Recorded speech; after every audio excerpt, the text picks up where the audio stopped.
चल रहा है, वही देख रहे हैं हम। कोई मतलब जो बोला जा रहा है मैं कुछ भी नहीं देखा। लोग अपना हो सकता है हम लोगों का दिल्ली में भी यही शेड्यूल रहता है, सुबह एक बार खा के निकलते हैं, फिर टाइम मिले ना मिले। वो तो नहीं ऐसा कोई दिक्कत वाली बात नहीं, काम है ऐसे बताता है। हाँ जी, वॉलंटियर भी होते हैं, हम वॉलंटियर जाएंगे पंजाब में बॉर्डर पे। नहीं वो तो डिपेंड करता है, जैसे अभी माहौल ऐसा है तो भेजा, जब जरूरत होती है तो भेजते हैं। इधर जैसलमेर बाड़मेर में भी गए जाकर आएंगे। इधर जैसलमेर बाड़मेर में हाँ वहाँ आधे घंटे की रिपोर्ट आधे घंटे की रिपोर्ट नहीं कुछ नहीं होता, फिक्स्ड होता है। या कोई नौकरी में एक रिपोर्ट देनी है, नहीं तो रोज का करना होता है।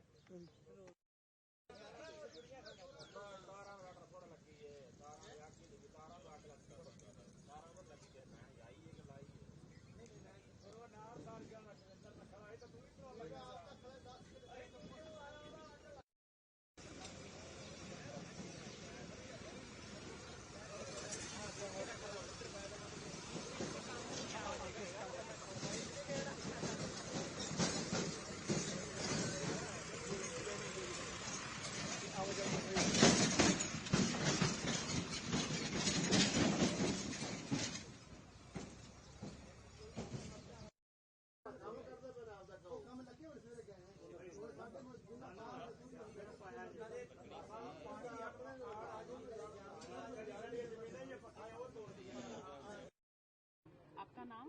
जोगिंदर सिंह।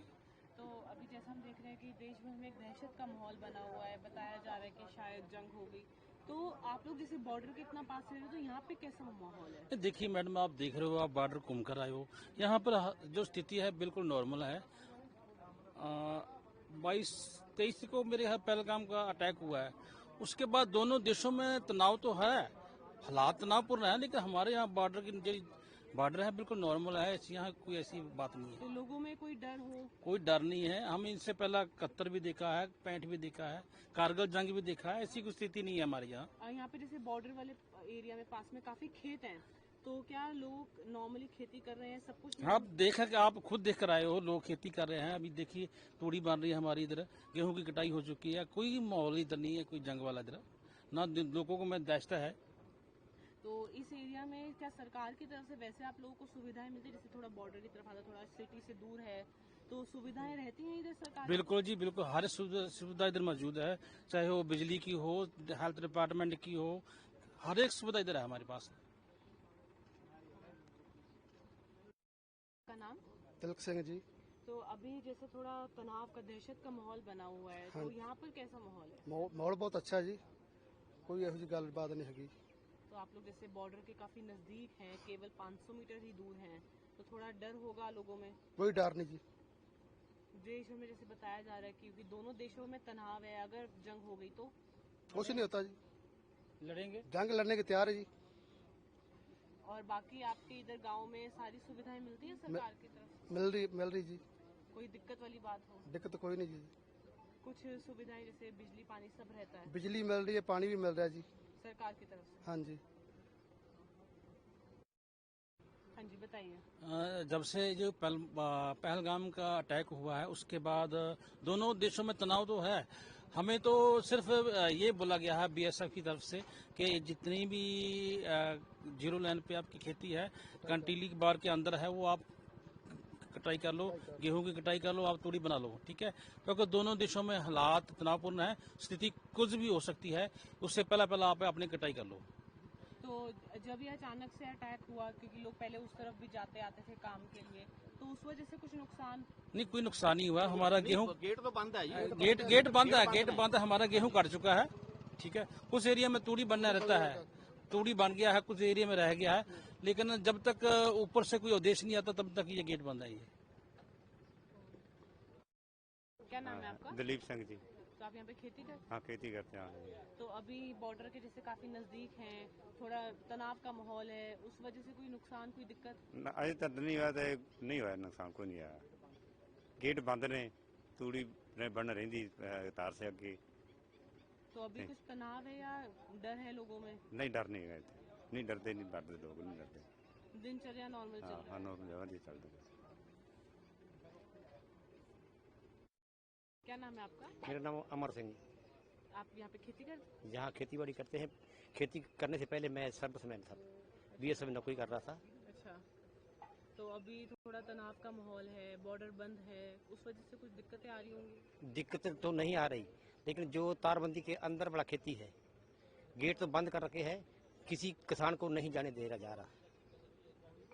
गेहूं की फसल कट चुकी है, बाकी अभी आगे जो आदेश मिलेगा तब तक हमारे गेट बंद है। तो उस वजह से नुकसान हो गया काफी? नुकसान तो नहीं हुआ अभी तक, क्योंकि अभी तक कोई ऐसा हालात हुआ नहीं। तनाव बना हुआ है, लेकिन कोई झगड़ा बाड़ी तो नहीं हुआ। तो लोगों में यहाँ पे कोई डर है ये सुन के कि तनाव का माहौल है दोनों देशों में? डर तो नहीं है। यहाँ के जो लोग हैं वो तो बोल रहे हैं कि अगर ऐसा कोई माहौल बनेगा तो हम इनका डट के मुकाबला करेंगे, अपने एरिया को छोड़ेंगे नहीं। हम जो जितनी फौज आएगी हमारे एरिया के अंदर, हम उनका साथ देंगे। मैं Balraj Singh Sandhu, chairman market committee Mamdot, block Mamdot, जिला फिरोजपुर। तो अभी सर जैसे हम देख रहे हैं कि फिरोजपुर से बॉर्डर लगता है, इंटरनेशनल बॉर्डर, और काफी अभी तनाव का माहौल है दोनों देशों में। बताया जा रहा है कि क्या पता जंग ही ना छिड़ जाए। तो इस बीच किस तरीके की दिक्कतें आ रही हैं, कैसा माहौल है फिरोजपुर में, आपके मंदसौर में? ਨਹੀਂ, ਫਿਰੋਜ਼ਪੁਰ ਦੇ ਵਿੱਚ ਬਿਲਕੁਲ ਸ਼ਾਂਤੀ ਵਾਲਾ ਮਾਹੌਲ ਹੈ। ਤੁਸੀਂ ਦੇਖਿਆ ਹੀ ਹੈ, ਸਾਰੇ ਬਾਰਡਰ ਦੇ ਵਿੱਚ ਲੋਕ ਆਪੋ ਆਪਣੇ ਕੰਮਾਂ ਦੇ ਵਿੱਚ ਮਸਰੂਫ ਨੇ। ਕੋਈ ਇਹੋ ਜਿਹਾ ਮਾਹੌਲ ਜਿਹੜਾ ਸਾਨੂੰ ਇੱਥੇ ਬਾਰਡਰ ਤੇ ਲੱਗ ਨਹੀਂ ਰਿਹਾ। ਸਿਰਫ ਸੋਸ਼ਲ ਮੀਡੀਆ ਜਾਂ ਦਿੱਲੀ ਦੇ ਨਿਊਜ਼ ਚੈਨਲਾਂ ਨੇ ਇਹ ਦਹਿਸ਼ਤ ਦਾ ਮਾਹੌਲ ਪੈਦਾ ਕੀਤਾ ਹੋਇਆ। ਪਹਿਲਗਾਮ ਦੇ ਵਿੱਚ ਜਿਹੜਾ ਆਤੰਕਵਾਦੀ ਹਮਲਾ ਹੋਇਆ, ਸਾਨੂੰ ਉਹਨਾਂ ਲੋਕਾਂ ਨਾਲ ਹਮਦਰਦੀ ਹੈ, ਪਰ ਇਹ ਹੈ ਵੀ ਇਹ ਉਸ ਹਮਲੇ ਨੂੰ ਗਲਤ ਰੰਗਤ ਦਿੱਤੀ ਜਾ ਰਹੀ ਹੈ ਤੇ ਦਹਿਸ਼ਤ ਦਾ ਮਾਹੌਲ ਪੈਦਾ ਕੀਤਾ ਜਾ ਰਿਹਾ। तो इधर आपकी मार्केट में, बाजारों में इस वजह से कुछ कम बिक्री हो रही हो या कुछ दिक्कतें आ रही हो? ਥੋੜਾ ਬਹੁਤਾ ਪਰੇਸ਼ਾਨੀ ਤਾਂ ਆਉਂਦੀ ਹੈ ਹਰੇਕ ਕੰਮ ਦੀ। ਜਦੋਂ ਵੀ ਕੋਈ ਇਹੋ ਜਿਹਾ ਦਹਿਸ਼ਤ ਦਾ ਮਾਹੌਲ ਬਣਦਾ ਤੇ ਬਾਜ਼ਾਰ ਦੇ ਵਿੱਚ ਪਰੇਸ਼ਾਨੀ ਕ੍ਰੀਏਟ ਹੁੰਦੀ ਹੈ। ਲੋਕਾਂ ਦੇ ਵਿੱਚ ਜਿਹੜਾ ਲੈਣ ਦੇਣ ਜਿਹੜਾ ਉਹ ਘਟ ਜਾਂਦਾ ਹੈ ਤੇ ਮਾਹੌਲ ਤੇ ਇਹੋ ਜਿਹਾ ਬਣਿਆ ਹੋਇਆ, ਪਰ ਜ਼ਿਆਦਾ ਕੋਈ ਨਹੀਂ ਹੈ। बट उसके अलावा लोगों का रूटीन, दिनचर्या वगैरह नॉर्मल है सब? ਉਹ ਨਾਰਮਲ ਚੱਲ ਰਿਹਾ, ਸਭ ਕੁਝ ਨਾਰਮਲ ਚੱਲ ਰਿਹਾ। ਔਰ ਪੰਜਾਬ ਦੇ ਲੋਕ ਜੰਗ ਨਹੀਂ ਚਾਹੁੰਦੇ, ਅਮਨ ਚਾਹੁੰਦੇ ਆ।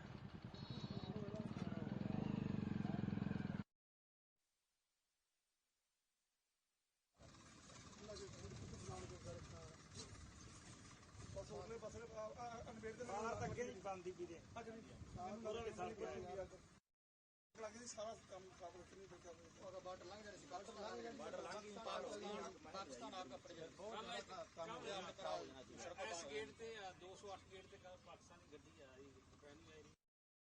ਪਾਕਿਸਤਾਨ ਦਾ ਕੰਮ ਕਿੱਥੇ ਵਧੀਆ ਕੰਮ ਆਪਾਂ ਨੂੰ ਵੀ ਜਾਣ ਦੇ ਉਧਰ ਤਾਂ ਉਹ ਸਾਰੇ ਉਹਨਾਂ ਦੇ ਜਿੰਨੇ ਵੀ ਖੇਤੀਬਾੜੀ ਕਰ ਰਹੇ ਨੇ ਬਿਲਕੁਲ ਨਾਰਮਲ ਕਰ ਰਹੇ ਨੇ। ਅੱਛਾ, ਹਾਂਜੀ, ਆਪਾਂ ਆਪਣੇ ਇੱਧਰ लड़ाई तो उधर लगी है।